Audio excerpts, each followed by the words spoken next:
Thank you so much for the warm welcome and for this opportunity to be here in Lexington. I'm not only excited to talk to you today, I'll try to be more informal than formal. And I'm honored to be here in one of your oldest buildings here. This light is really in my face, but that's, I guess, this is when you want to be on a stage. Anyway, thank you so much for being here on Tuesday night. After we heard that there will be some tornadoes, and I don't know what's coming our way, some bad weather, but anyway, this picture which you saw before was when I was younger. I think I have to update my bio. I need to, first the humidity today and the rain, did something to my hair. And second, I will be joining actually I had to join the AARP a few years ago. So I will be doing that. I was reminded that that's a very important thing to do. So I haven't been to Lexington before, and it's quite a nice surprise. This morning I was taking a little walk in the neighborhood. I'm staying at the 21C Hotel, one of the most fantastic buildings in your downtown.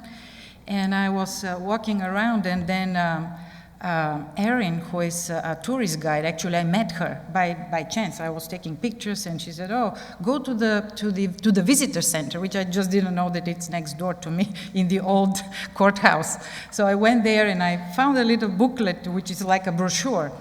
And I opened it, and I read something which was really interesting, because I read it like right before I came here, after a kind of a day trip today, kind of looking around with a friend of mine who I'm going to introduce in a bit. But what was interesting, it was saying, well, here in Lexington, we are not Southerners entirely. We are not of the North. We're not also Midwest. So we are kind of strange, we are not big, we are not small, we are not rural entirely, and we are not entirely urban. So what are we? So I was, that's a great way to put it. You're actually complex. You're actually very interesting, an interesting place. That's a very good, and you're very lucky in that sense, because young people want to stay in interesting places, kind of funky places with a full range of real experiences. So today, my presentation, I was preparing it a few days ago, and it's some things are probably too straitjacket for you. I have to loosen it up a little bit and maybe talk a little bit more from my experience from this kind of touring around today. So here I have a little bit of a table of contents about what I'm going to be talking about. The first thing which I wanted to talk about is our firm, DPZ Co-Design. I don't know whether you know about DPZ. We are an international and national company, have been around for 40 years. And again, I have to fix my bio, because I have been with DPZ for 30. So you can imagine, it's not 25, 30 years with DPZ. And we do these projects which are communities based on certain principles. Our founders, Elizabeth Bader-Zaberg and Andres Duani, founded a movement called the New Urbanism 40 years ago. And DPZ has been following this kind of desire to come back to a traditional way we were doing cities and towns and neighborhoods in this country and around the world. Something changed in the late 40s, and the whole history probably. I'm not going to go in any detail, maybe just a little bit, but we changed our ways. We changed actually the city. We changed the ways we were moving around, with bringing the car to a larger audience. Many people could use the car, and it's a newfound freedom and all of that. So this is what DPZ did, returned a kind of the profession of urbanists and architects to the principles and to the methods and to the traditions which were before that, when our cities and places were walkable, they were connected, complete, and all these other things which we will be talking about. So DPZ, at DPZ we recently added this DPZ co-design because we are collaborative. We collaborate with our clients, we collaborate with public officials, we collaborate with municipalities, we collaborate with architects, with the people who work on the ground, with non-profits, and with everybody who has something to say, who has ideas about urban planning, and they are the stakeholders in this whole process. And we have a kind of a group of people who have worked for us, and there are hundreds of people who have worked for DPZ, and they keep on staying with us. We call them the DPZ Cloud. And a very important member of this DPZ Cloud is Mike Houston. He's right here on the second, right there. He's saying hi. And he's actually on this picture drawing in one of our design sessions, a charrette. And this is our a kind of ad about charrette. So it's not that I put him there on purpose. He worked for us for 5 years. He has been in our circles and in our collaborative efforts for many, many years.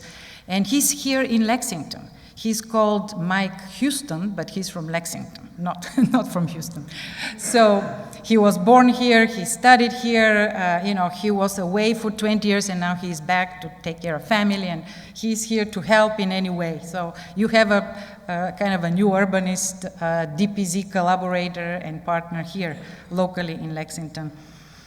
So I just want to go a little bit about to show you, projects in the United States by DPZ. We do not only freestanding villages and towns and resorts. We are probably more famous about those, but we also do infill and redevelopment projects. Many cities around the country, in the 80s, basically went through a real downturn. However, in the 90s and in the early 2000s, they went through incredible renaissance in redevelopment and basically getting their act together, and competing really seriously with their own suburbs. This is what happened. The problem here, to some extent, in Kentucky as well, is that sometimes types of development, suburban type of development, begins to compete with your downtown. You make things for the suburban development easier, and then more difficult for the urban places. So this becomes like a contradiction. So this is where we put a lot of effort through the last 40 years. We also do projects around the world in hot places like the Middle East and cold places like Canada. We do affordable housing projects. This is a project I just wanted to mention. That's a project in Belgium, for example. Just to say that what's the most important thing for us is not to go and do a DPZ stamp, but to be context sensitive, to be context rooted, and if you have planners and architects among you, and I heard there are colleagues here, this is probably an important thing for you to look at, when you do the work, how rooted you are in your own tradition.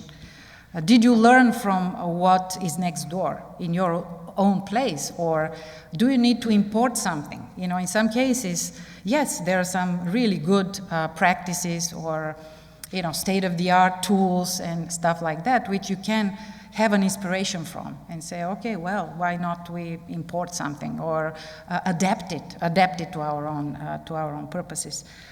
So these are some of these projects. I wanted to show also a few regional plans just to probably make the point why I'm here as a representative of DPZ. Regional planning is very important as well, and you're doing a great job actually thinking about these things. The project which probably made DPZ famous in the good and the bad sense is Seaside, Florida. And if you have been, some of you may have heard about it. If you have seen the movie The Truman Show, it's the little village of The Truman Show. So it's a resort, and you'll say, what does it have to do with Lexington or with anything which is of concern of yours? And I usually show some of our resorts because they actually taught us a lot of lessons. They taught us, again, how to bring back the traditions of doing common sense type of development. Common sense in terms of just thinking of doing things not in the most expensive way, not to gold plate the infrastructure. In Seaside, for example, there is a kind of an approach to stormwater management where the streets are pervious. There is a big green in the middle which doubles as a stormwater basin, and it's also an amphitheater. So things like that, or like introduction of the live-work unit. When I came for the first time in the United States, 30-something years ago, and we went for the first time to Seaside, it was like, oh, wow, live-work units. It was like something very, very common in Europe, but here live-work unit was like unusual, at least at the time when in the 80s, when things were done in a certain way, kind of separating things, and not, you were not able to work on the ground floor or have a retail or whatever, and then live above, like, wow, it's a big discovery. So these live-work units were some of the first ones here, the ones which you see here. Some of the first ones, experimental live-work units in little old Seaside, and many other techniques. Another resort is Rosemary Beach, which is very close. It's on the Panhandle. Again, it is a resort. It's a resort which has become, and it's becoming a full-time place. People buy second houses, let's say, second homes, and then they go and retire. Or they go there because there are schools, interestingly. The money from the Truman Show in Seaside paid for the school. There is a school, a charter school, I believe, in Seaside, and there is also a Montessori school in Rosemary Beach, and other amenities like a Main Street. A Main Street which is basically a normal American, Main Street of past times. When things were this way, you had basically people living and working and being able to walk and bicycle and in the same space. So this is the Main Street of Rosemary Beach. This is a kind of an aerial showing a whole variety of things. And that's just like to prove the point that a place can have everything in a very small condensed radius. The radius which we call, or the size of this place we call a pedestrian shed. And this is, this 5-minute or even less than 5-minute walking distance from the green area to all the way to the beach, which is the amenity, but there is also a green on one end. And there is an inn, there is a hotel, there are live-work units, shops, offices, market, school, you name it, a post office, town hall, restaurants, banks, everything. And this is just a little resort, pointing that actually a resort can be a real town, and a real town can be a resort. Where do we go in Europe to vacation? We go to normal towns where people live, and they're up to here with us, with tourists. They live their normal lives, but they're also tourist attraction because they're just wonderful places to visit, wonderful places to stroll the streets. That's why Disney World is Disneyland and Disney World are so attractive to kids and to families because you have streets to stroll. And this is another one, Alice Beach, which is a kind of another resort, but like a totally different type, where sustainability was taken to really a very a kind of high extent, and the community is fortified against hurricanes. And these three villages were hit by hurricanes several times, and they really withstood well because of the high quality of construction. Here it was the discovery, and this one was the discovery of the Courtyard House. Rediscovery, not discovery, because it was obviously Courtyard House is the patio house, has existed not only in Central and South America, but also in some of our southwestern cities. So it's like rediscovery, that you don't need a huge lot, that you can actually create a lot of private, great space on a very small lot. And that's a lesson which can be very easily, just you take it and you put it in any urban situation. Like in a downtown or very close to a downtown, you can have single family development in a courtyard housing, because the courtyard here, the courtyards in these houses, this is extremely expensive real estate, and they sell for a lot of money per square foot, and that's not it's not nothing to boast about. What is interesting is that the lots are minuscule. Some of the lots are 24, 30 by 60, 65, and per square foot they're going crazy. And you will, if you think about kind of extrapolating, say, wow, this doesn't make any sense. But this can be an urban type of housing, which you can put actually, even here, why not? A courtyard house actually creates a lot of private space, creates safety on the street, creates an urban landscape. Anyway, these are just like little ideas here and there. We are also not only designers and building, staying through implementation of many projects, but we also do a lot of research and development. We consider ourselves almost like a think tank, and we call these our DPZ initiatives, starting with Suburban Nation. If you want to know about the philosophy of sprawl and why we should not be sprawling anymore, and how we basically changed our national urban heritage, you can read that book. Smart Growth Manual is also an interesting one. It's a very written in a very attainable, approachable way, so it's a good educational book. As the Sprawl Repair Manual, of course, Green by Design, which is about sustainable stormwater management, and many, many others. So our credentials from Kentucky, we have two projects in Kentucky. One is Norton Commons, and I don't know whether some people from here have heard about it, some not, some were there, not. Basically it's a greenfield development outside of Louisville, Kentucky. And this was one of my first charrettes. This was in 1997, I believe. This was the then I discovered the bluegrass and the horse country and all of this. It was quite amazing. We had an interesting experience there, and the project has become really successful. We have been we visited it several years ago. There was a Congress of New Urbanism in Louisville, and we went and we visited the project, and it was really rewarding to see kids walking around and riding bicycles and going to school. There are two schools. All of these things which we talk about for a complete community. This is Norton Commons to the right, and then a couple of more suburban, or entirely suburban development on the left. And these are the two patterns of development which I will be talking about. But this is a kind of an aerial of comparison that one way of thinking is when you have an enclave of just one use, just living. And on the other side, you have basically your daily needs, learning and living and some work and shopping, kind of captured within one community.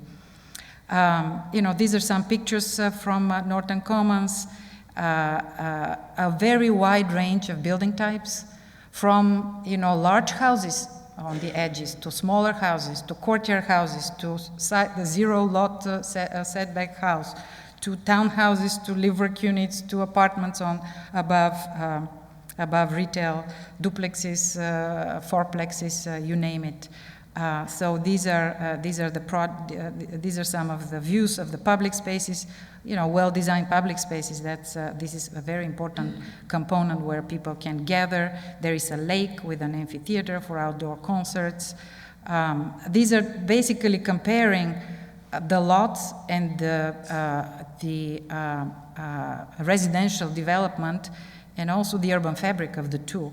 And there are some numbers here which the numbers are not that interesting, but the comparison is interesting. That on the right side, the lot size is 6,300 square feet lot, which is not that small. It's a normal lot, and then the other one is 11,600, and in price they're almost the same. So people actually have learned to value mixed-use environments. For some people, it will always be preferable to be in that suburban environment, an enclave, just big houses, big lots, everybody, it's like similar. So that's fine. But there is a very big percentage of underserved market which actually prefers the more walkable environment, prefers the places where older and younger can move around, for that matter. And this is a study which was done a few years ago, comparing the two projects. Again, the numbers per square foot, yes, Norton Commons sells for more money because people value it more. But this is an interesting diagram showing that on the left, the only thing which people can do there is just their living. It's like a bedroom community. And on the right, with Norton Commons, you have play, gardens, parks, museum. There is a rec center, whatever. They're like pool, theater, the amphitheater. There is even a golf course, tennis club. All of these things, plus a variety of residential options, schools, daycare, church, civic amenities, all of these variety of things. This is another project in Kentucky, Chlor Farm, which is actually started recently. It's still under implementation. It hasn't been built yet, but it is in the same area, and people are looking forward to it because they have been, to some extent, not being able to get into Norton Commons. So it was met with a kind of a welcoming from the larger community outside of Louisville. Patterns of development, these are just a few words. I mean, I started talking about it before, but the complete community, the walkable places, this happens to be Savannah on the left, where you have small blocks, walkable urbanism, everything is connected, and then the large disconnected suburban sprawl. You luckily don't have the big extreme on the right. That's good, but you were not spared, unfortunately. And you have your share in that type of development. That's the unfortunate thing. These are diagrams and more or less like cartoons, showing what was the traditional way of development. You have the town, which consists of neighborhoods, and then you have the villages and hamlets in the countryside. And then you have sprawl, which is actually quite indiscriminate. And of course, here is the traditional neighborhood and how you compare with suburban sprawl. That in the traditional neighborhood, you have many different ways to move around because it's a connected network. And in the suburban sprawl, actually, everybody has to go on your collector road, on the big roads. And you have some of these situations. This is a regional growth diagram, which kind of reminded me to some extent of Lexington. If you think about it, that's traditionally how cities developed, with the countryside, with the urban core. In this case, it's a river. And the development of cities developed actually along the trajectories of public transportation. There were, railroads. But these days, actually, we have the highways. I mean, the highways, they started, the big construction, the big boom of highway construction in the 50s. And then development started along the highways because everybody wanted to move around, and they actually could. And it was not necessary to build places which are for walking only, people basically extended their ability to go to faraway places. And this is what happens. These are kind of the first generations of suburbs, and then the exurbs, which are really, in many cases, are flung outside the boundaries. This is a little bit more defined diagram in the early 40s along the development along the railroads, and then when the development started to be along highways. And then the final results when we had the exurbs with the so-called edge cities, the attempt to create almost like secondary downtowns outside. And they had all the ingredients of a place, like they had the offices and they had the housing, high density and low density. They had the retail, the malls and the office parks and all this, but these components did not make a place, did not make a town, did not make a neighborhood. And these were the targets which I explain in my book, The Sprawl Repair Manual, the targets for retrofit and for repair. And the neighborhood as an increment of growth, which was, the neighborhood unit, actually we did not invent it, we just went back to the neighborhood unit, which was talked about in 1929, where you have most likely on the corner of a neighborhood, you know, the 5-minute walk from center to edge, you have a commercial shopping development, so it can be shared by at least, you know, 3 other neighborhoods. 4 of those neighborhoods share this core, and then you have a neighborhood institutions towards the middle, maybe a school or whatever. Then later in the 90s, this diagram was updated to a certain extent that maybe the schools are on the edge, because with the recent thinking then, at least, was the schools have to be with the unified school boards. The schools have to be larger scale. So here I will go. I mean, you know your city much better than me, and I attempted to do this kind of analysis from afar. And of course, many things are not as they are. Actually, this one is from our, Mike was so nice to be my tour guide. And yesterday from the airport, he took me to Kinland, yes. And he showed me like the best parking lot in the world. That's like quite amazing. We were like driving around like, wow, I cannot believe that this is a parking lot. I mean, the trees and the undulating hillside and the horse country and everything is absolutely spectacular. So it's like, and you have heard this, you know it very well. It has to be preserved. I know this is obviously outside of your urban growth boundary. Oh, we even saw the castle. But these are the amazing assets. You know, this is basically your amenity, your ocean view, your beach, your, you know, mega asset which you have to keep.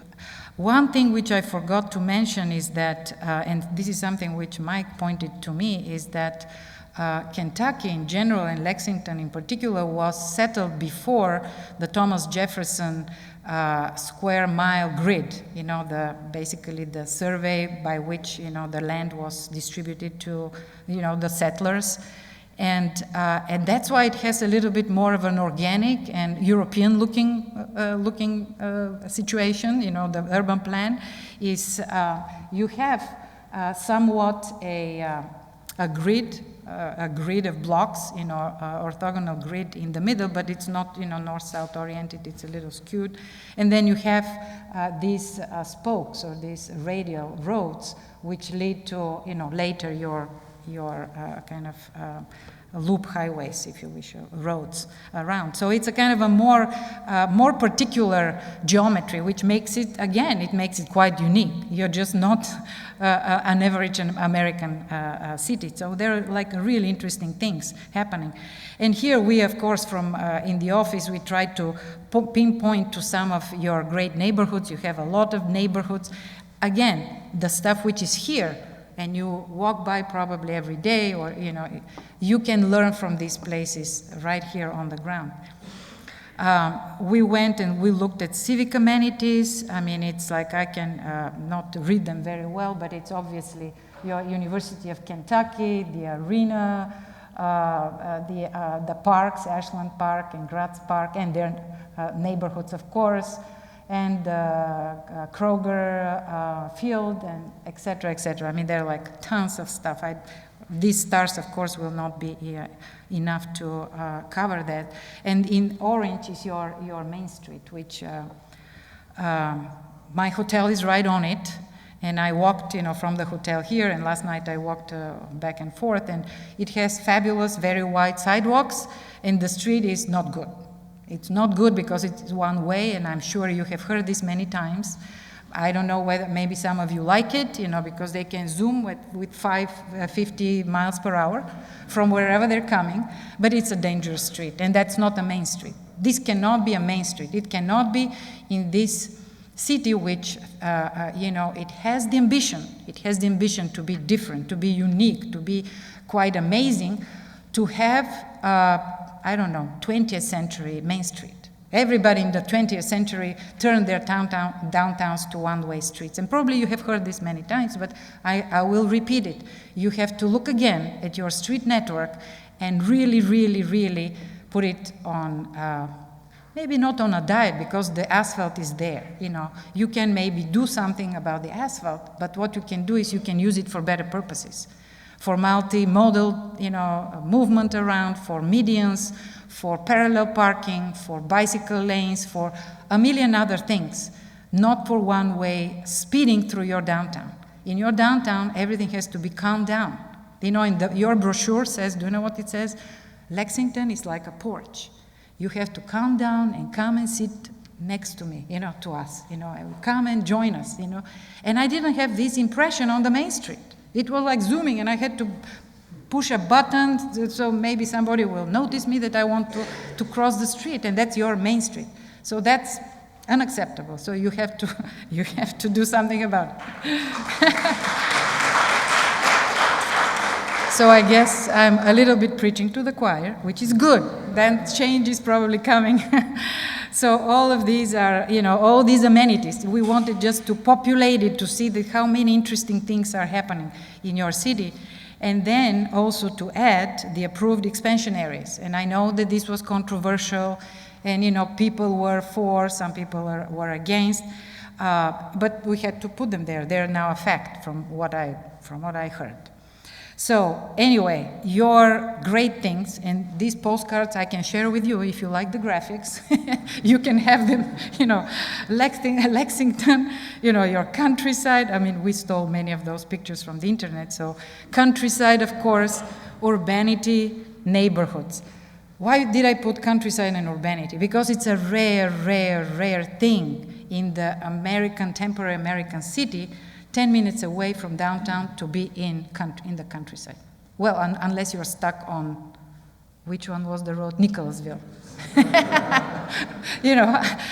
It's amazing that you can go, around, along on the Man of War and all that, and then you can be out of there, and you can be in this fantastic, bucolic, unique, amazing, countryside. This contrast, it's something which doesn't happen every day. You have to go for, I will not say hours, but a lot of sometimes hours to go to nature. I live in Miami. Our main office is in Miami, and our urban boundary is the ocean and the Everglades. And we have one of those roads called Kendall, which is very similar to Nicholasville, which starts like a 2-laner and then becomes like 16-lane. When the density and the urbanity goes down, the road becomes bigger. What's up with that? It's because in the downtown area you have a grid, you have porousness, you have connectivity, and over there it becomes a highway, and you cannot interrupt the road in many places. So that's as simple as that. So you have a lot of work to do along that trajectory, Nicholasville. So, and the neighborhoods, of course, the neighborhoods are amazing, and I will talk a little bit about it. Also, when I said, that you are unique because you have a little bit of, in this booklet, in this brochure, we're not urban and we're not rural. Actually, you have the full transect. We call it a transect, and I'll elaborate a little bit more about it. It is a methodology. It's in my next, thing, which is the method of urban design at the level of the neighborhood and also at the level of the region. You have this amazing transect, meaning that you have from the most urban area, the most urban, you have less urban areas, and then you can go all the way to the countryside. Of course, in between, you made the mistake to allow sprawl to get in. That's a big one. But in general, you have a transect, and I will show it to you in larger scale. This is the Lexington transect. This is with your own fabric, from downtown all the way to the countryside. You have the civic institutions, and it's amazing buildings. You have universities. You have University of Transylvania, University of Kentucky. Not Transylvania University. Of course, I'm not going to know all of them. These are amazing places. You have 35,000 students or more. I counted, but somewhere there, between 30 and 40,000. This is the people who you want to keep. You don't want to let them go somewhere else, in a cooler place. So for them, you have to keep this place interesting, even if it's funky, or even if it, so you have all different things. You have a whole full range or full amenity, a full choice of amenities here, from the very urban to the less urban. And this is about the next generation. You have, again, some statistics, which I'm just remembering, that 65 and over are 18% or something like that. So it's not that bad. Actually, you are on the young side. I don't know whether it's correct. This is like a statistic which is flowing after we talked about ARP. But anyway, every place, every city, and we know that in the Midwest, in the South, in everywhere around the country, smaller towns are losing their young. They're losing, and they're also attracting, because the coasts have become impossible. They have become just like toxic, because they're so expensive, and like a million other things are, falling apart or whatever. So younger people are beginning to look at cities like Lexington, like Columbus, like, some other, Cincinnati, like their refuge. And these places are going through a second renaissance. So you have to support it, you have to encourage it, and you have to keep the features which make you unique.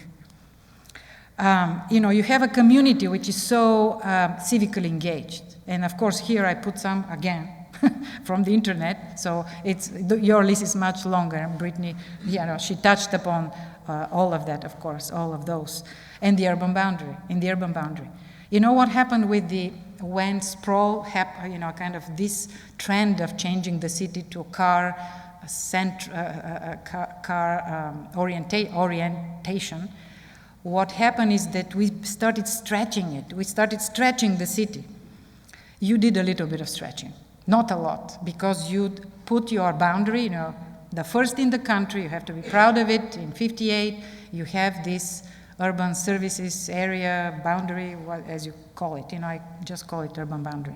So that's good. And these are my little moments here to show you that you are funky, which we experienced it. This little place here, I went to Nate's coffee shop. I know that, on Tuesdays it's not that, this was early in the morning. But look, this is a kind of the unique part of Lexington. And then this one is not the unique. This is everywhere USA. I'm sorry, but that's it. I don't know whether this is in Atlanta or in Dallas or in downtown Miami. It can be anywhere. Now it can be anywhere internationally, by the way. So that's, you already allowed it, so you have it there for people who want that. But the funkiness comes from this fabric, and you have to really keep it, or some of these buildings will be falling apart, so they have to be redeveloped. You have to learn how they function. Why were they successful? Why the increment of development was small, was feasible? Why the smaller players were able to play the game of building in these places? Because these are the big developers. I don't know who they are. They may be here, they may not be. But the point is that it's not only about big increment, large project, it's about small increment. And I'll talk a little bit more. This is funky. This is at night. This is a way to hide a parking garage. It could have been better here on the ground, but there is some habitable space, so it's not so scary to walk by. I think the police station is right there. So it was a kind of safe walk. And, obviously the murals. And then today we went in the biggest rain to have lunch there, but we couldn't because it was pouring rain.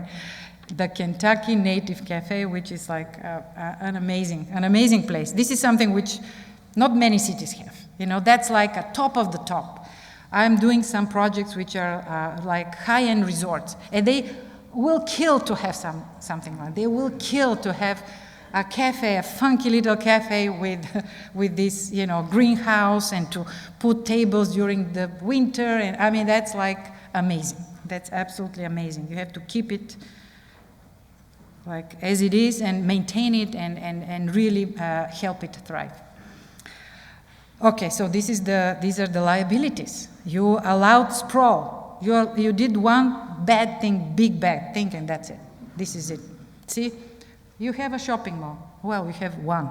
I mean, like the enclosed mega animals, you know, it's like a dinosaur from another era. I mean, it is true, you know, usually, and they are dying off, you know, in America there are, depending on which statistics you're looking at, about 1,100 enclosed, and 20–30% are either dying or not doing well or going away, whatever. You know, the very high-end, very expensive malls, they are doing okay. Some of them are thriving. Depends, you know, which statistic you're looking at. But as a matter of fact, I know that Simon Properties, you know, which is the largest mall developer in the country, he is redeveloping like crazy. He is redeveloping most of his malls one after the next. I don't know who owns that one. The Hamburg area, well, I know this is a kind of a newish probably, but it's as bad as it's another vintage of sprawl. I'm sorry, but that's the truth. You know, you look at it, you know, it's basically big boxes, parking lots, out parcels, enclaves, you know, like basically, you know, whatever, you know, residential, it's like in different, I mean, you have to be in a car for everything. So I don't know what happened there. Anyway, business parks, well, we know what happened there. And it's, when you look at it, it's like, okay, whose fault was that? You can blame many, many people. Planners like me and architects, we are to blame big time. Because we bought into the idea of transforming our cities from walkable and complete environments to car-oriented. From walkable to car-oriented. And now we want to do the car-oriented to walkable. So that's why I wrote the book 14 years ago. This manual, because we know what's wrong with sprawl, but in some places, in some cases, we don't know how to do it. There is some good news. The good news is that all the sprawl elements are normative. They're the same everywhere. You know, a mall is a mall. A shopping center is a shopping center. So if you learn how to do one, you learn how to do all. You just look at your neighborhoods, you look what you can learn from them, take lessons from there, and then learn a few tricks how to do the mall, the redevelopment of the mall. A mall, it can be like a whole town center. Usually there, I don't know how big is your thing, it's like huge, like a sliver, like a big area. You can put like, I mean, it's like a whole university there, or like a whole neighborhood. It's unbelievable. Too much asphalt, multifamily, this is a single family, basically enclaves, you know, so you know all of these things. This is something which Mike prepared, and it is quite amazing. Basically, analysis, this is exactly what I was actually asking you to do, but it's already done. He did it. Ashland Park, you know, planned by Olmsted in 1908. He basically studied this place to prove that in a single family place you can do many other things. You know, single family homes, $, you know, exclamation point. You know, and this is because people love these places. Where are the cars? Where are the cars? They're hidden somehow. You know, they're behind, they're like somewhere. They're not in your face, you know, with 2 or 3 car garage in your face. So you know what the difference is. Of course, they're good designs as well, good porches. These are the porches of Lexington. This is, the brochure was saying, yes, Lexington is like a porch, like a big common porch. And then it's like, you know, missing middle. We talk about the missing middle. You know, mostly fourplexes. They look like houses. See, when you use the same language, you know, and not some bad materials or, you know, bad proportions or whatever, they look like big mansions. They can be within the neighborhood with nice houses, smaller houses, big houses. Here, are you going to guess that, you know, you have a fourplex all the way here, and then a duplex, and then a single family house. And they use the same materials, they use the same language. So this is how you do affordable housing. You don't shove it somewhere, you know, somewhere not to see it, you know, like in a big enclave. Okay, this is our affordable housing. Oh, we are proud of it.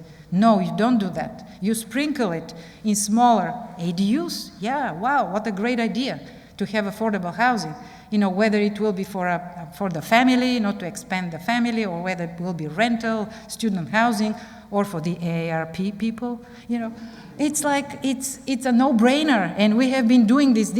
Most of these single-family houses, they have these ADUs, but they don't come, you know, you cannot get one. It's so difficult to rent or to find, because they're in these neighborhoods, they're in a couple of neighborhoods. And this is a diagram which he did, and he basically pointed to the single family, how many duplexes, fourplexes. Look at this variety. Yeah, well, they have 400 houses, but they have fourplexes, 232. It's a real mix. That's a real mix. It's like confetti. Well, this is not confetti. This is a garden-style apartments here, and townhouses here. They don't even connect, you know? It's like, okay, let's do one, and the other one. Yes, it's easier, probably it's less, whatever, we call it brain damage for the developers, because you do a little thing and you repeat it a million times, and that's it, and then the other thing. And then these things, they have to go on the main road, you know, on this road. They go out and they become basic. They cannot even go to, I don't know whether it's even connected with the street. No, probably not. You know, if you live here, you have to go somewhere here to go and visit your friend there. I mean, it just doesn't work anymore. This was 20th century. This is 21st century. No? We cannot do that anymore. And then Graz Park, of course, Transylvania University. I mean, these are the beautiful things. He just did it, you know, like streets with the other one had a very deeper front yards, the single family. Here, look how urban these are. These can be townhouses, this can be apartments, side yards. I mean, it's a variety which is amazing, amazing variety. The bigger mansions with big space in between for a tree. This can be also an apartment building. You will never know it. This is interesting. The 5-minute walking distance, which we can you know this is basically to see more or less what the size of a neighborhood is. This is not necessarily. This is centered on the senators. Which one is this? This building. Yes, I guess. So we put the 5-minute walking distance from there because it's a civic amenity. So it's like how much of the fabric you will have in this 5-minute walking distance. And this one is in Graz Park, which is a more integrated fabric with blocks. And here we compared. Look, our favorite, the Fayette Mall. Yes, I'm sorry, but it's a very easy target for jokes. Here it is. However, in the 80s, when we were starting, 80s and 90s, actually I started in the 90s, but it started in the 80s and the 90s, when this recovery, the first kind of renaissance of the downtowns, American downtowns started, we had to look at the malls and say, wow, why are they successful? Because they use the 5-minute walk. Look, from here to here, 5 minutes. See how smart they are? It's like a main street, like a neighborhood. They just plopped everything, just retail. They, loaded it with only retail, with the anchors on both sides, with the main street in the middle. Of course you will go there and walk and all of that if your downtown is in disrepair or it's, crime or whatever it is, it's like as it used to be. And it's also full of parking lots. By the way, you have a lot of parking lots. That's another thing. You have big, small, average, like miniature parking lots. It's okay to walk by a miniature parking lot, but there are some gigantic ones. And last night when I was walking around, I was like, should I go there or should I not? Because it's like, it's not habitable space. And there are ways to, redevelop in the future with a kind of bigger buildings or whatever, more fabric. But there is also easier ways, like a kind of a successional way, how you can screen some parking lots. And I will show you a few of those later. Here's some of these incredible graphic designs which Fayette County and Aaron, I heard, is doing them. Showing basically these huge 3 circles are the 17,000 acres available inside the urban services boundary. You have to celebrate. Some of these vacant parking lots, all of this land which is a kind of developed but has to be redeveloped, all the underutilized land. Actually, it can work in the future to make your urban area, the whole city really absolutely great. And these are some of the areas and some of the diagrams which you already saw, so I'm not going to dwell on those. Again, this is to commend you that you are thinking about scenic corridors. You're thinking about how to preserve through purchase of development rights and other policies, how to preserve the countryside, the farmland. These are the Lexington expansion approved areas, and we usually do, for people to just imagine things locally, usually we do these scale comparisons or scale kind of analysis. Look what we did. We just put these, do you see these? 5. They don't look that big. It's about 2,800 acres, not so big. When you plop them on your city, on your downtown, you have all of the downtown, all of the University of Kentucky, and like 3-4 other neighborhoods. So these are big pieces, so you have to be very, very careful what you put there. See, this is area 2 and area 3. One is all of Gratz Park and partially downtown, and then the other one is all of Ashland Park. I'll show you some potential retrofits. Okay, that's the book, you saw this already. Some potential retrofits which are not designed. We did not design them. We don't know. We never design, as I said, we collaborate. We never design without the presence of the stakeholders or whatever, but we just wanted to experiment and see. And we had the audacity to put some other stars here. My favorite place, Fayette Mall, right there.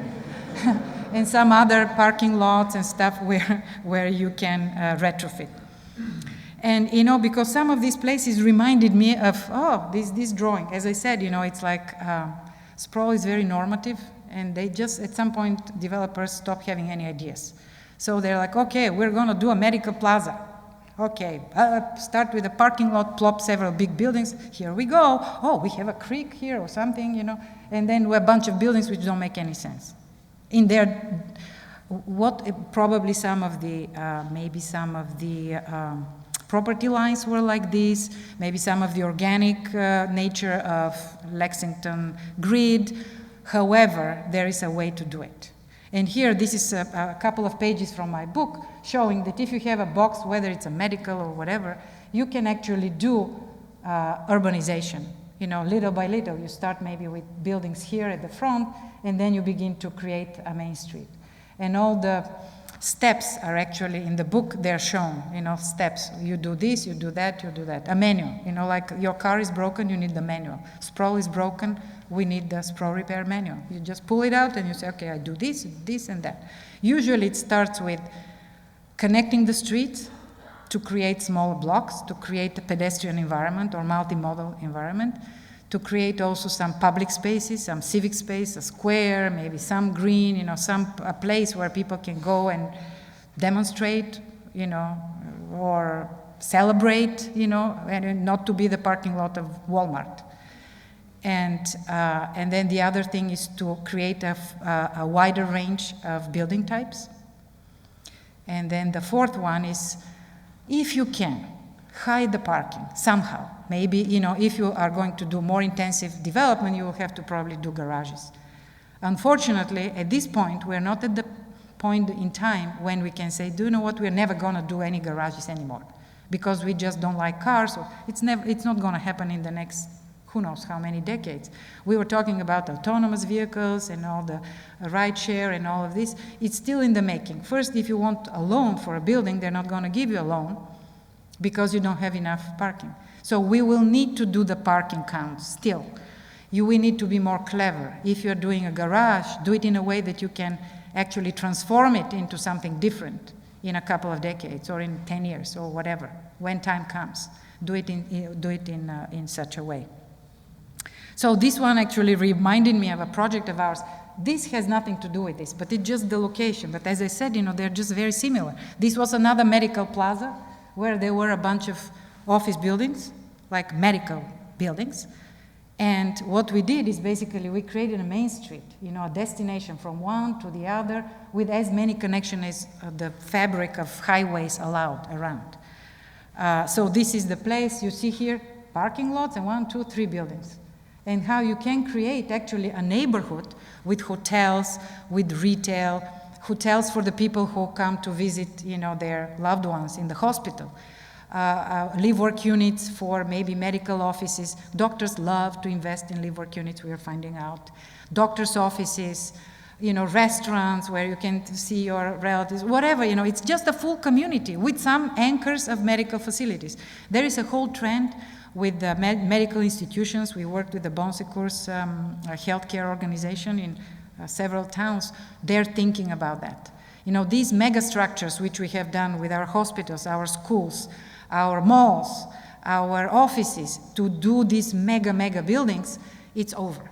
It's most likely over because they require immense amounts of resources, number one, and number two, they're far away. You just have to basically drive an hour to your high school, which has a platinum LEED certification, as a building, but you have to be driven to that place. And very similar, it's a very similar thing about medical institution. This is a campus, for example. Your campus here, University of Kentucky, is fairly well organized. I didn't see too much of it, but what I saw was pleasing to the eye. A lot of student housing kind of close together.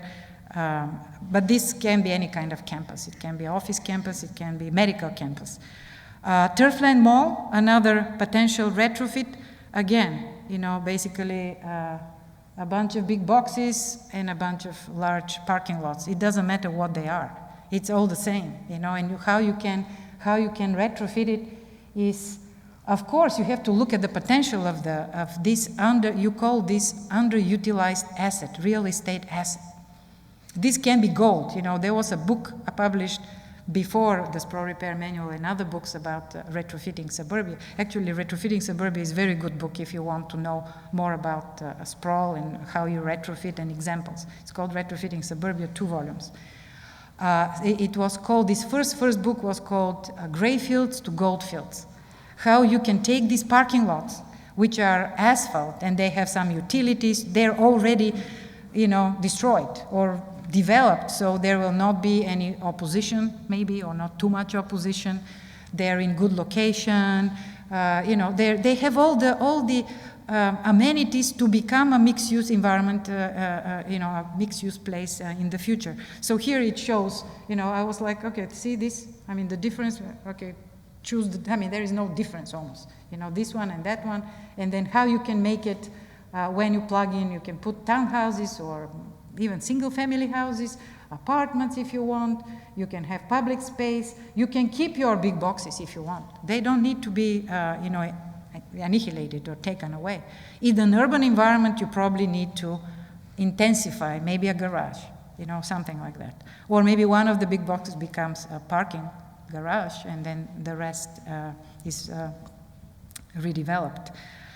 This one is a kind of controversial, I guess, Blue Sky Industrial Park. It's outside of your boundary even. So again, I looked at it and I couldn't find anything which, looked like that. It's a very unique geometry. But I remember that when we went to the Congress of the New Urbanism last year in Charlotte, North Carolina, they have on the south end, it's basically south end, which is on a streetcar, goes all the way there, and they had this dispersed industrial park. I know that yours is related to, farming activities and stuff like that.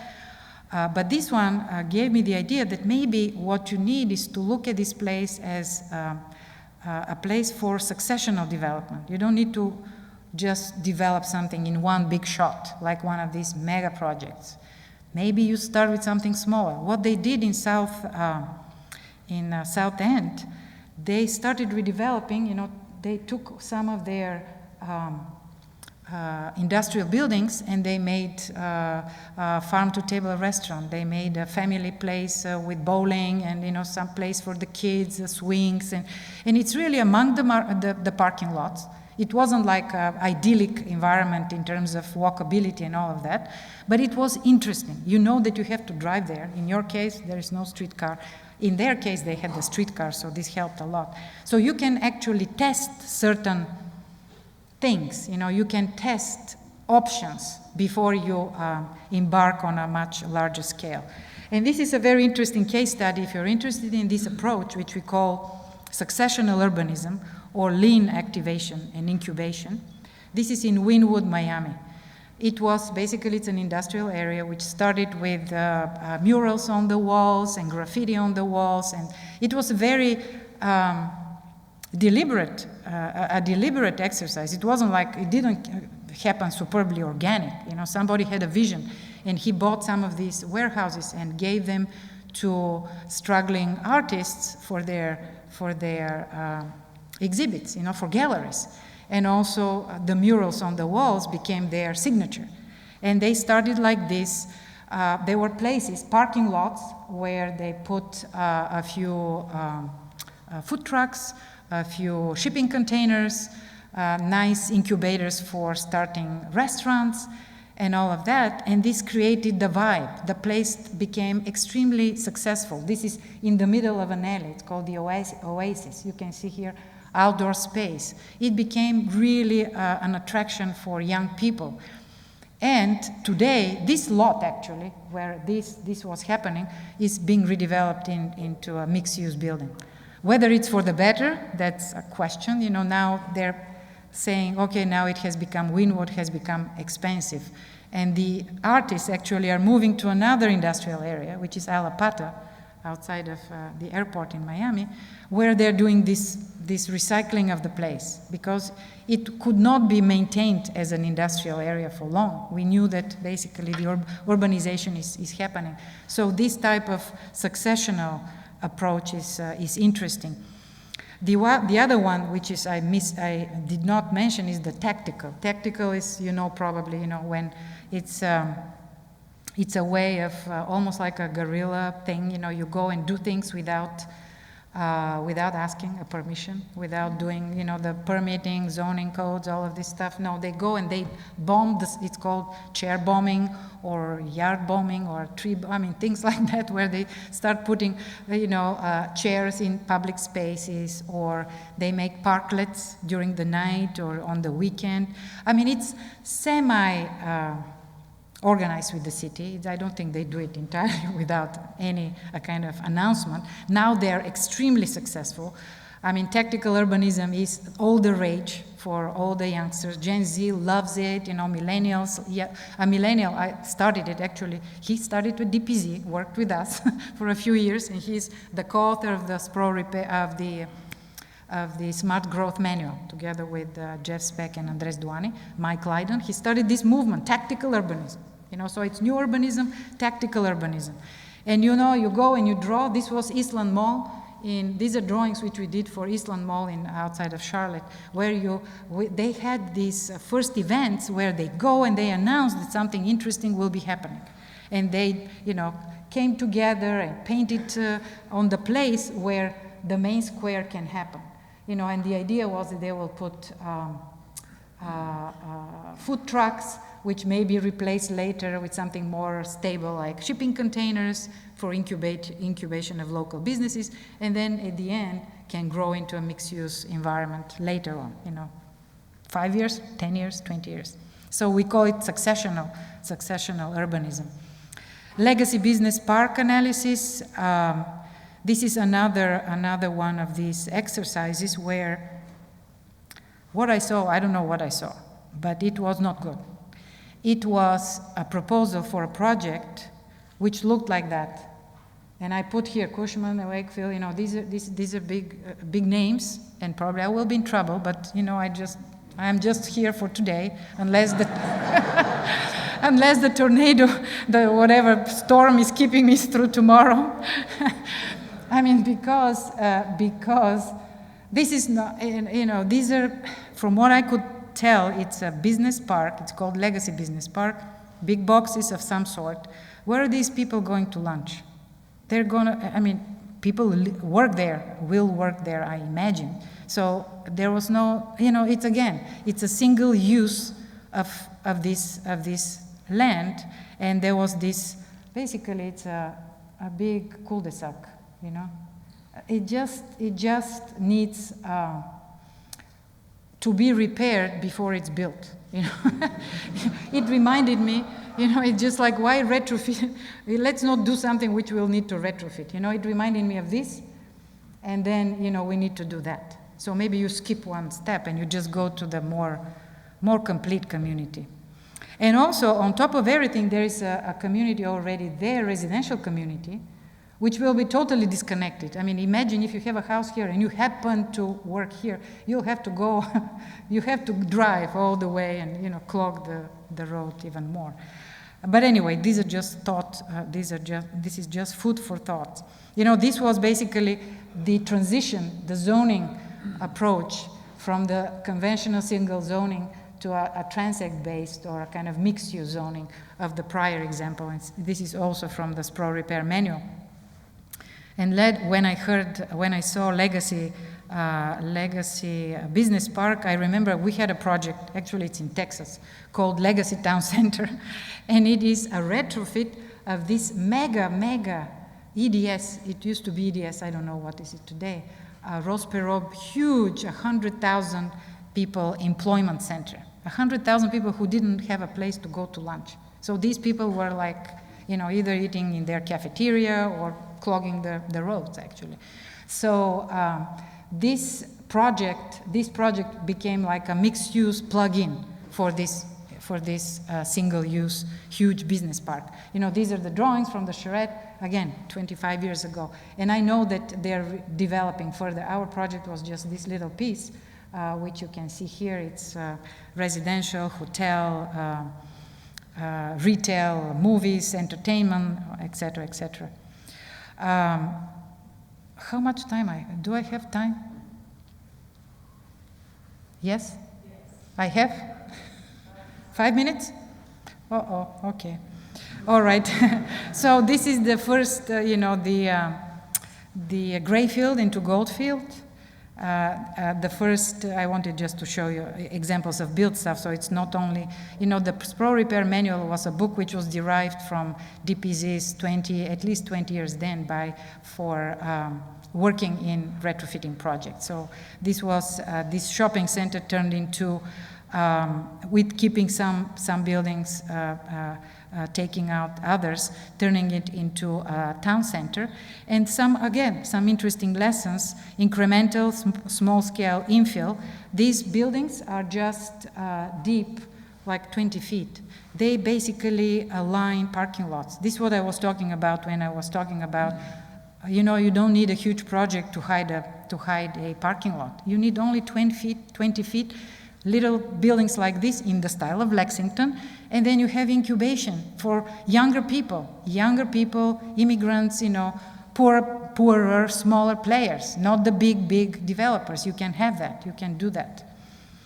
And of course, if you want national and local tenants, you can have that as well. This mix of local and national tenants. This is, you know, this is not your mall. It's on Orlando, but they all look the same to me.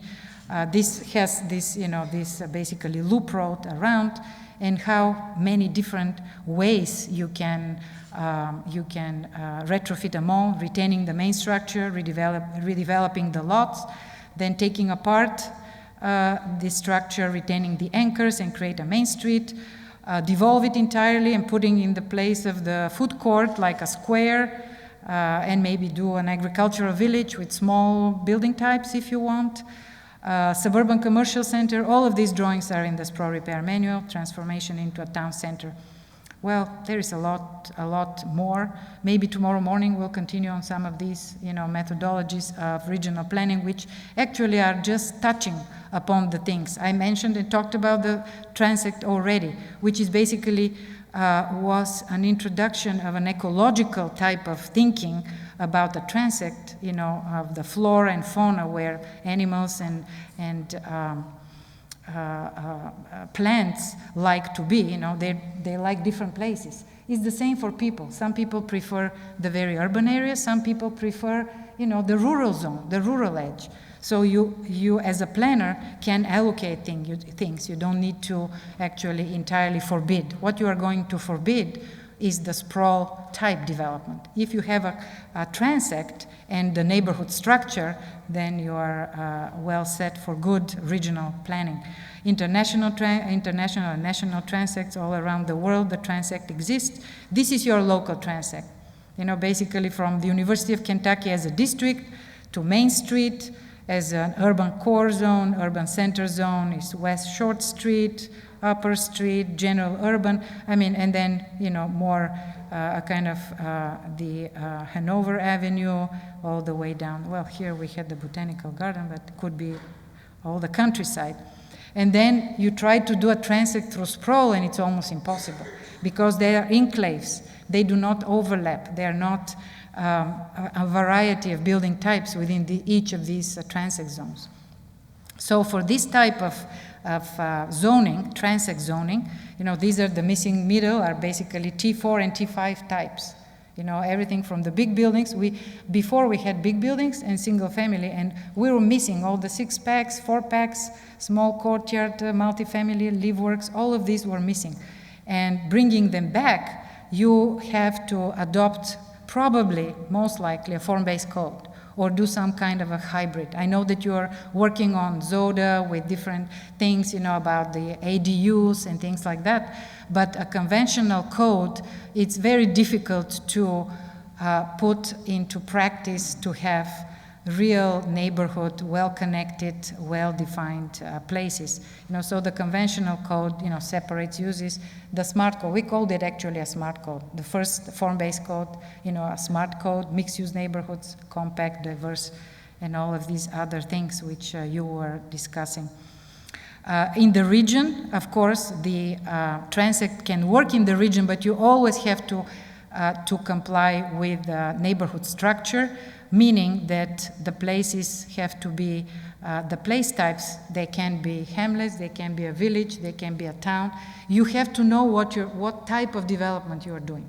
You just cannot allow, oh, I'm going to allow here, you know, residential, or here it will be the business something, you know, or the medical plaza. No, you have to know, is this a hamlet? Is this a neighborhood? Is this a town? Is this an extension of the town?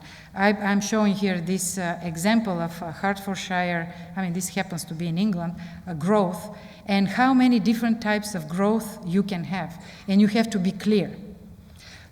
Actually, with your urban boundary, you are clear that you want to be redeveloping inside, whether they are transit-oriented development, whether it's a gray field, whether it's redevelopment, you want to be inside.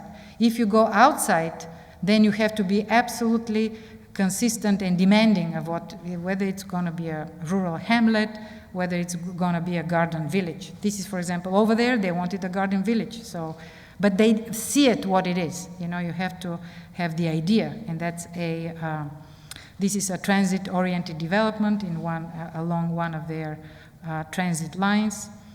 Again, here you can see the, I guess this is the sign to, to just end it. One more thing which I think is important, incentives for a common vision.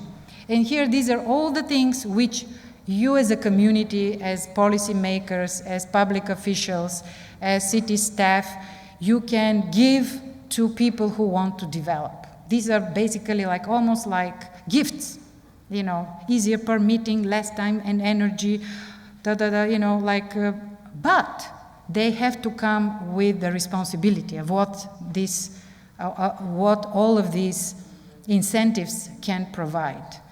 And they come with certain responsibilities. And I just wanted to say, these responsibilities include conditions like this, the communities and the places which these incentives will be given for. The places, they need to be connected, they have to be compact, they have to be complete, complex, convivial, conserving, and cost-effective. And each of these things I can explain in more detail, but maybe some other time. We call them the 7 C's because they're easy to remember. You have to hold everybody to these standards. You know, are you doing the 7 C's? Why aren't you doing, you know, 4? Why don't you have, you know, housing for diversity of age? Why only one type of apartment building, you know, which doesn't work, let's say, for, you know, people who are whatever, you know, for a certain income, or people who have different preferences? Is it conserving, you know, buildings that are resource efficient, you know, healthy, durable, flexible, all of these things you have to hold the developers, the builders, the people who want to do these things to these standards. Thank you. Sorry, a little too long.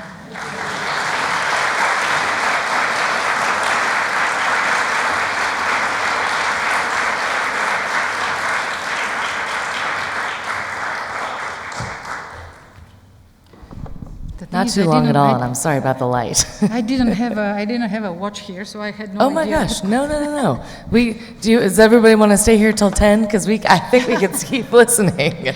No, but thank you, Galina. I mean, this is fascinating for us, and I think all of the folks in this room are so interested in this.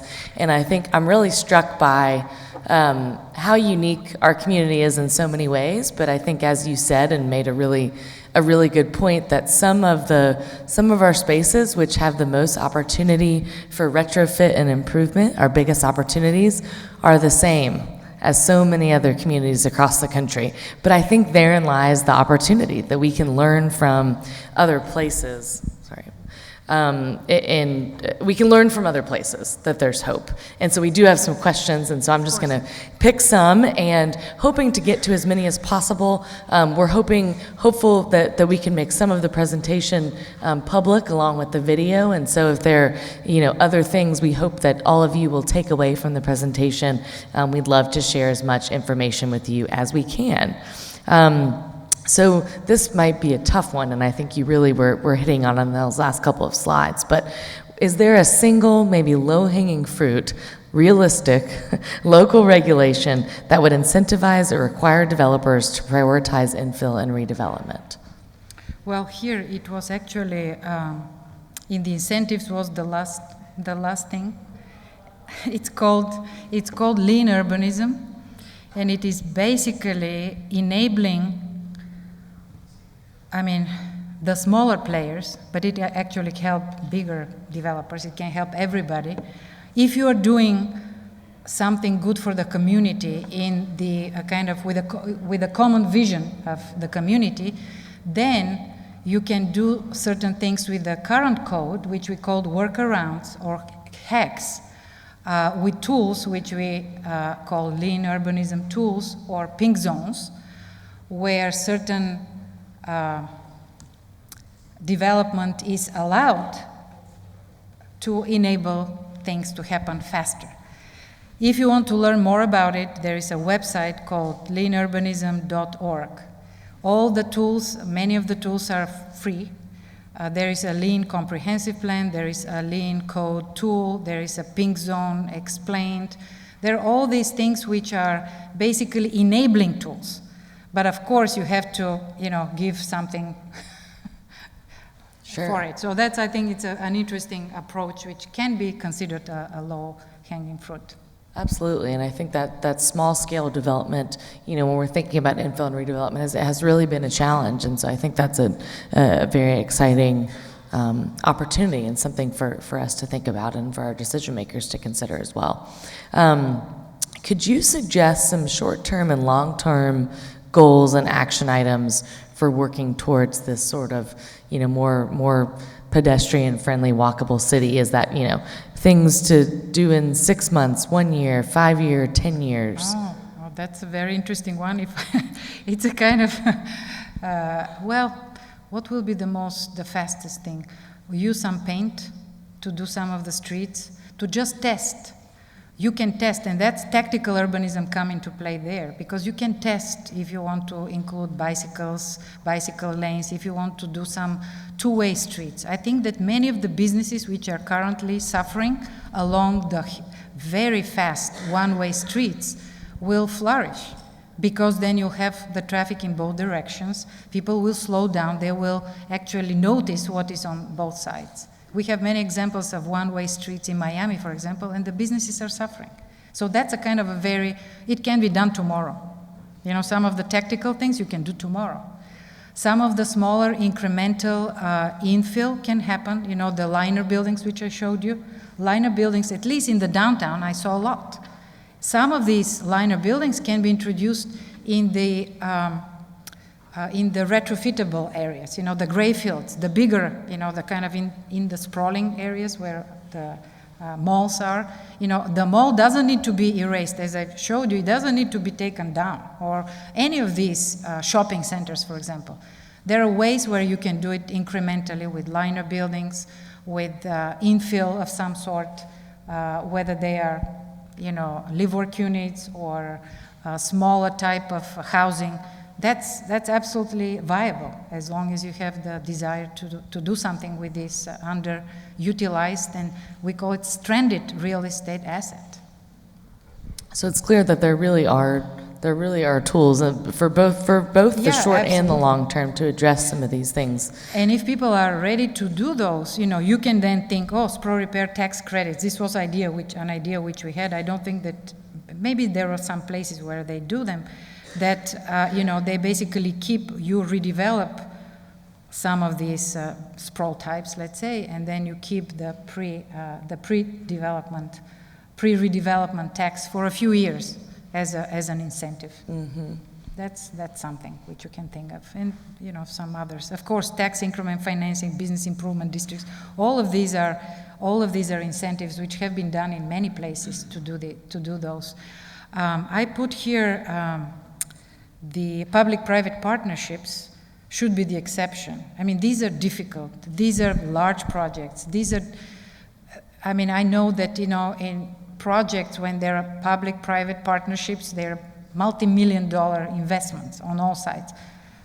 They work perfectly well in some places. In some other places, smaller towns, they're really struggling.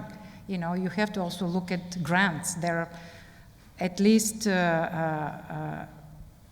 at this point of political environment, there are federal grants on more sustainable development, and federal and maybe at the state level. You can look at those. I know, as a matter of fact, Phoenix did their whole light rail with grants for sustainable development, which was quite amazing. And we did a series of charrettes redeveloping their gray field around their light rail stops.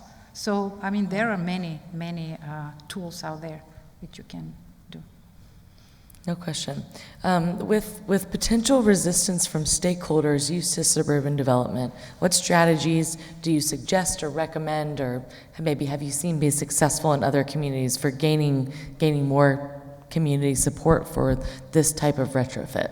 Well, the thing is that most of the retrofits which I showed were concerning commercial development. Commercial development is already there. It's basically a paved place. When you show people that you are recovering or daylighting a creek, which in many of these projects this happens. Oh wow, they took out the asphalt and they made a linear park, and they're putting a mixed use. They're putting a public space. They're putting a main street. They're putting things which are amenities to me. Many people are supportive. Actually, there is less. There is no opposition. When many of these projects are being done, because it's what they have already over there is worse than what they'll have in the future. Mm-hmm. So if you present your case in that term, that they will benefit, that this will be their go-to place, it's usually a successful strategy. Thinking about retrofitting the residential areas is a whole different animal. It's very difficult. There are homeowners associations. It was, when I was writing the book, was right when everything went down. It was 2010, 10-ish, when things were, everything was, houses were going to the bank, deserted whole developments and all of that. So ideas for retrofit of some of these defunct single-family places were there. And there are a few in the country which people are doing. But I would suggest just focus on your commercial sprawl. You have plenty of those. Yes, we do. Yeah, and this will show, actually, that's one thing. You have to create an example. Mm-hmm. One example. I forgot, I criticized Nicholasville. How it's like, you can see here basically the history of development from urban to suburban to sprawl, and then, some thinking, the summit, which is a mixed use. It's not ideal, but it's much better, because the components begin to gel together. they have a long way to go to gel to a real, a kind of urban place to capture all the stuff which was around. But it's in a good direction. So when you have a good example, you can actually demand to say, do something like the summit.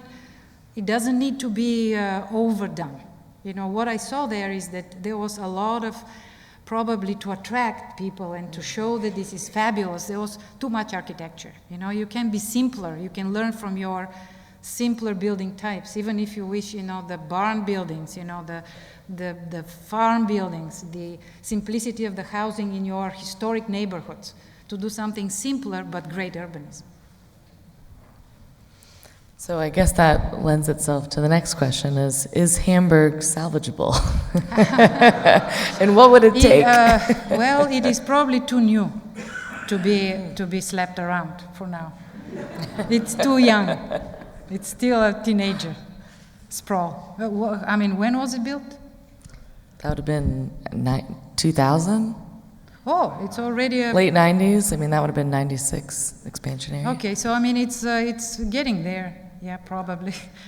No, but infill can happen on any parking lot. Mm-hmm. It can be brand new parking lot. You can do infill all day long. I mean, well, it's a very long conversation. Yeah. What kinds of building types, even right. Manufactured housing, which when people hear this, jump. But our office spent months and years looking at what is the real affordable housing. The real affordable housing is the one which is not subsidized. When it's subsidized, it becomes not affordable. Whether it's the taxpayers pay or the county or the state or whoever is subsidizing, it becomes not affordable. So how were people doing their houses before? In the 19th century, even, the 18th century? How were they building? And now it's impossible. So all of this thinking, actually, we have been thinking how to get people to build their houses.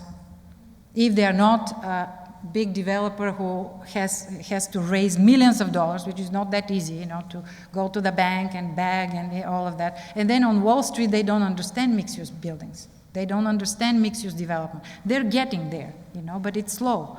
They know it's much easier to bundle basically the mortgages for townhouses. Oh, I have here, I'm doing 200 townhouses. Oh, easy, go. Or this or that. These are known, they call them the assets categories, and I'm forgetting my real estate terminology, jargon, Wall Street jargon. So, they're slowly beginning to understand that the live-work unit is something which is necessary, and it's not impossible because it used to be, the bread and butter of our places. If you could leave the crowd with one thing tonight that you hope they can take away from this and kind of take out into the community, what would it be? Oh man, I haven't thought about that. Well, Portland has the Keep Portland Weird, or what was it? Keep Portland Weird. Well, maybe keep Lexington unique, or something like that, positive. The thing which you want to, you have to be, you are unique. You are a unique city, so keep your uniqueness with all the things which we talked about today. And also, keep your youth, your young people. All the people who go to University of Kentucky, they're local, they're mostly probably they're from the area, from Kentucky, Keep them here. Hold on to them because they're the future of your city. The young. Well, thank you. Thank you all so much. Please give Galina another round of applause. Thank you so much. We appreciate you.